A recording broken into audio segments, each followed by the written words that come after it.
ఆ పంపించే కాడ. అందుకే మా ప్రభుత్వంలో ఆనాడు ఫార్మా సిటీ అని పెట్టాం ముచ్చెర్లలో. 19,000 ఎకరాలు ఈ పరిశ్రమలు తరలించాలి అంటే అక్కడ కాలుష్యం రాకుండా జీరో ఎఫ్లూయెంట్ పెట్టి అక్కడ తరలించాలని మేము ప్లాన్ చేస్తే ఈయన వచ్చిన తర్వాత రేవంత్ రెడ్డి గారు అక్కడ కూడా రియల్ ఎస్టేట్ దందా చాలు చేసినాడు. ఫ్యూచర్ సిటీ పేరిట అక్కడ రియల్ ఎస్టేట్ దందా, ఇక్కడ HILTP పేరిట ఇక్కడ రియల్ ఎస్టేట్ దందా. ఈయనకు తెలిసింది రియల్ ఎస్టేట్ బ్రోకరిజం తప్ప ఇంకొకటి ఏది తెలియదు. పరిశ్రమలు తెచ్చేది తెలియదు, ఉపాధి కల్పించేది తెలియదు, భూములు అమ్మడం తెలుసు. ఇవాళ మన కుకట్పల్లి కుత్బుల్లాపూర్లో హౌసింగ్ బోర్డు ల్యాండ్లు అమ్ముతా ఉన్నారు. హౌసింగ్ బోర్డు ల్యాండ్లు ఎందుకు? పేదవాళ్ళకి ఇచ్చేదానికి పెట్టినారు, పేదవాళ్ళకి ఇల్లు కట్టించేదానికి. వాటిని అమ్ముతున్నాడు. రోజు చూస్తే ఇవాళ పేపర్లు చూడండి, కోకాపేటలో ఎకరం 130 కోట్లకు పోయిందని చెప్పి ప్రభుత్వం గొప్పగా రాయించుకుంది. మరి 130 కోట్లు కోకాపేటలో ఎట్లుంటది? పక్కనే ఒక 15 కిలోమీటర్ల దూరంలో ఉండే జీడిమెట్ల షాపూర్ ప్రాంతంలో ₹1 ఎట్లుంటది ఎకరం? ఇది ఎక్కడ న్యాయం? కొన్ని ఇప్పుడు మా దేవదానం గారు ఉన్నారు, ఆయనకు మరి మీరు ఇక్కడ కూడా గజం 4,000 రూపాయలకి ఇస్తే ఆయన కూడా కొనుక్కుంటాడు. వాళ్ళ మొత్తం సంఘం కూడా మీరు ఇవ్వండి, ప్రభుత్వం ఒక ఎకరం మొత్తం ఈ యూనియన్కి ఇవ్వండి, 4,000 రూపాయలు గజం చొప్పున. మేము కావాలంటే చందాలేసి వాళ్ళకి మేము కూడా సాయం చేస్తాం.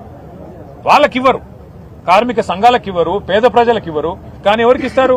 పెద్ద పెద్ద పరిశ్రమలు అని చెప్పి ఎవరైతే నడుపుతున్నామని చెప్పి చెప్తున్నారో వాళ్ళకిచ్చి వాళ్ళు అపార్ట్మెంట్లు కట్టుకోవడానికి, మాల్స్ కట్టుకోవడానికి ఇవాళ చేస్తున్న వ్యవహారం ఏదైతుందో దీని వెనకాల దాగి ఉన్నది 5 లక్షల కోట్ల కుంభకోణం. ఈయన అనుముల రేవంత్ రెడ్డి కాదు, ఈయన అవినీతి అనకొండ. ఈయన అన్నదమ్ముళ్ళు, ఈయన చుట్టూ ఉండే కొంతమంది రియల్ ఎస్టేట్ మాఫియా, వాళ్ళందరూ కలిసి ఈ 9,300 ఎకరాల మీద కన్నేసి వాటిని కాజేయడానికి లక్షల కోట్ల రూపాయలు ఢిల్లీకి కప్పంగా కట్టడానికి, ఢిల్లీ పెద్దలకు పంపి పదవులు కాపాడుకోవడానికి మూటలు పంపి చేస్తున్న ఒక కుయుక్తి. దీన్ని బీఆర్ఎస్ అడ్డుకుంటుంది. ఇది కేవలం ప్రారంభం మాత్రమే. రేవంత్ రెడ్డి గారు అనుకుంటుండొచ్చు, ఒకరోజు వచ్చినారు పోయినారు ఏం చేస్తారని. ఏం చేస్తామో చూపెడతాం. హైదరాబాద్ నగరంలో ప్రతి గల్లీలో ప్రజలను కూడగడతాం, ప్రతి నియోజకవర్గంలో కూడగడతాం. కూడగట్టి చైతన్యవంతులు చేసే విధంగా సదస్సులు ఏర్పాటు చేస్తాం, హాల్ మీటింగ్లు ఏర్పాటు చేస్తాం. ఆ తర్వాత రౌండ్ టేబుల్ పెడతాం, అన్ని ప్రజా సంఘాలను కూడగలుపుతాం.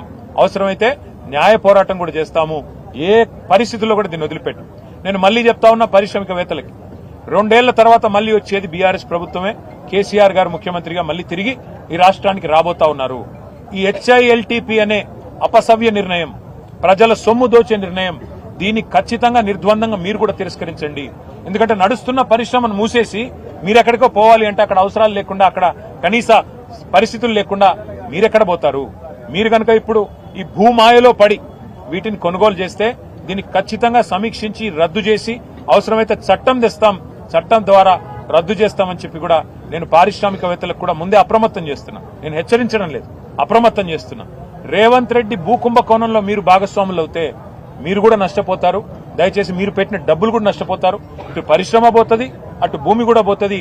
ఎటు కాకుండా మీరు పోతారు. ముందే నేను మిమ్మల్ని అప్రమత్తం చేస్తున్నా అని చెప్పి కూడా తెలియజేస్తూ, ఈ భూ కుంభకోణాన్ని దయచేసి మీడియా కూడా మాకు సహకరించాలి. దీన్ని వెలుగులోకి తీసుకొచ్చేది మా కార్మిక సంఘాల నాయకులతో కూడా నా ప్రార్థన. ఇది నా సొమ్ము కాదు, రేవంత్ రెడ్డి సొమ్ము కాదు, బీఆర్ఎస్ సొత్తు కాదు, కాంగ్రెస్ సొత్తు కాదు. ఇది ప్రజల ఆస్తి, ప్రజల సొమ్ము. మీకు ఇళ్లు కట్టడానికి, మీ పిల్లలకి స్కూళ్లు కట్టడానికి, మీ కుటుంబాల కోసం పార్కులు కట్టడానికి, లేదా ప్రజల అవసరాలకు వినియోగించే హాస్పిటల్ కట్టడానికి, వాటికి వినియోగించాల్సిన స్థలాన్ని ప్రైవేట్ వ్యక్తులకు దారాదత్తం చేస్తుంటే చూస్తా ఊరుకోవడం అనేది భవిష్యత్ తరాలు కూడా క్షమించరాని నేరం అవుతుంది. దయచేసి మీరు కూడా కలిసి రావాలి ఈ పోరాటంలో అని చెప్పి ఇక్కడ ఉన్న మా కార్మిక అన్యులకు కూడా నేను తెలియజేస్తూ, ఇదే కార్యక్రమాన్ని పురస్కరించుకొని మా పార్టీ కూడా రౌండ్ టేబుల్స్ కూడా ఏర్పాటు చేస్తుంది. అఖిలపక్ష మీటింగ్లు కూడా ఆర్గనైజ్ చేస్తాము. దానిలో కూడా అందరూ కూడా పాల్గొని వారి మద్దతు తెలియజేయాలని చెప్పి కోరుతూ, ఇవాళ ఈ ప్రాంతంలో ఇంకా పారిశ్రామిక వాడలో కూడా పోయి ఇంకొంతమందిని కలుస్తాము. ఇతర వాడల్లో కూడా ఇవాళ మా బృందాలు తిరుగుతున్నాయి. వాటికి దయచేసి మరి మా ఉద్దేశం ఏంది ఈరోజు మీటింగ్ అంటే, ఇక్కడ రావడానికి ధర నిర్ధారణ జరగాలి, నిజ నిర్ధారణ జరగాలి. ధర నిర్ధారణ అంటే ఏంటి? ప్రభుత్వం అంటుంది ఇక్కడ 4,000 గజం ఉంది అందుకే ఇచ్చేస్తామంటుంది. ఇప్పుడు మాకు ఇక్కడికి వస్తే తెలిసింది 1,00,000 ఉందా, 1,50,000 ఉందా? ఇక్కడ 1,00,000 పైనే ఉంది తప్ప 1,00,000కు తక్కువ లేదు గజం. అంటే ఎకరం 50 కోట్లకు తక్కువ లేదు. మరి ప్రభుత్వం ఎకరం ₹1,00,00,000 ఇస్తా అంటున్నది. ఇది న్యాయమా? ప్రజలు ఆలోచించాలి. ఈ ప్రాంత ప్రజలు ముఖ్యంగా పూర్తి స్థాయిలో దీన్ని అర్థం చేసుకోవాలని కోరుతాం. పాలసీ తీసుకొచ్చింది, దాని ప్రకారం మేము ఇస్తాం. ఇది కూడా మేము ఇస్తున్నది కూడా వాళ్ళ లీజ్ భూములు కాదని ప్రభుత్వం పదే చెప్తుంది. గ్రిడ్ యాజమాన్య హక్కులు అంటే ఎవడిచ్చాడు యాజమాన్య హక్కు? ప్రభుత్వమే కదా. ఎవరు సేకరించారు ఈ భూములు? ప్రభుత్వమే కదా. ఆ రోజు ₹1,00,00,000 ఉన్న భూమిని 10 లక్షల రూపాయలకి ఇచ్చాం. ఎందుకు ఇచ్చాం? భూమి అపార్ట్మెంట్లు కట్టుకోనికి ఇచ్చిండ్రా? మాల్స్ కట్టుకోనికి ఇచ్చిండ్రా? పరిశ్రమలు నడపనికి ఇచ్చిండ్రు. వాళ్ళ పరిశ్రమలకి ఇంకా ఇక్కడ నుంచి తీసేయాలంటే కావాలంటే దాన్ని ఐటీ పరిశ్రమ పెట్టండి, మేము వద్దంటలేదు. గ్రిడ్ పాలసీ అదే కదా, ఐటీ పరిశ్రమ పెట్టమన్నాం. తప్ప అది ఐటీ పరిశ్రమ పెట్టి ఈ ప్రాంతంలో కార్మికుల పిల్లలు ఉన్నారు, చదువుకున్న వాళ్ళు, ఫీజు రీయింబర్స్మెంట్ కింద చదువుకున్న వాళ్ళు చాలా మంది ఉన్నారు, ఇంజనీర్లు చదువుకున్న వాళ్ళకి ఉద్యోగాలు ఇవ్వండి, మేము వద్దంటలేదు కదా. కాలుష్యాన్ని తరలించడంలో మాకు ఇబ్బంది లేదు, కాలుష్య కారక పరిశ్రమల్ని తరలించడంలో ఇబ్బంది లేదు. కానీ కాలుష్య నియంత్రణ మండలి ఉంది, ఇక్కడ కంట్రోల్ చేయండి కాలుష్యం, మేము వద్దంటున్నామా? అవసరమైతే అట్లా కాలుష్యం ఉన్న పరిశ్రమలు పోయినాయి, కొన్ని ఉన్నాయి, వాటిని నియంత్రించండి, వాటిని మూసేయండి, మేము వద్దంటలేదు. గ్రిడ్ పాలసీ ఉద్దేశం ఏంది? ఒక పరిశ్రమ అక్కడ అవసరమైతే కాలుష్యం వెదజల్లుతుంటే దాన్ని తొలగించి ఐటీ పరిశ్రమ పెట్టాలనేది గ్రిడ్ ఉద్దేశం. మరి దాన్ని తప్పెట్లా పడతారు? ఇప్పుడు మీరేం చేస్తున్నారు? అపార్ట్మెంట్లు, మాల్స్, ఇదా మీ హెచ్ఐఎల్టీపీ ఉద్దేశం? అందుకే పరిశ్రమ స్థానంలో ఇప్పుడు రెడ్ కేటగిరీ ఇండస్ట్రీ ఉందనుకోండి, గ్రీన్ కేటగిరీ ఇండస్ట్రీ నడపండి. ఎవరొద్దన్నారు? గ్రీన్ కేటగిరీ అంటే కాలుష్యం లేని పరిశ్రమ నడపండి.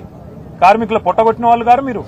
ఇక్కడ ప్రాంతంలో ఎకనామిక్ యాక్టివిటీ ఉంటుంది, ప్రజల ఆస్తి సురక్షిత. నేను ఇంకొక మాట అడుగుతాను, మీరు చెప్పండి నాకు. ఓఆర్ఆర్ ఉంది 160 కిలోమీటర్లు, దాన్ని మేము కేవలం లీజ్కి ఇచ్చాం మా ప్రభుత్వం. నువ్వేం చేస్తున్నావు ఇప్పుడు? శాశ్వతంగా దారాదత్తం చేస్తున్నావు 9,300 ఎకరాలు. మీరేమన్నారు రేవంత్ రెడ్డి గారు ఆ రోజు? 1,00,000 కోట్ల ఓఆర్ఆర్ ఇచ్చేసినారన్నారు. మేము లీజ్కి ఇచ్చినాం స్వామి, అది మళ్ళీ వస్తుంది, లీజుకు పోయింది మళ్ళీ ఇంకొక వస్తుంది.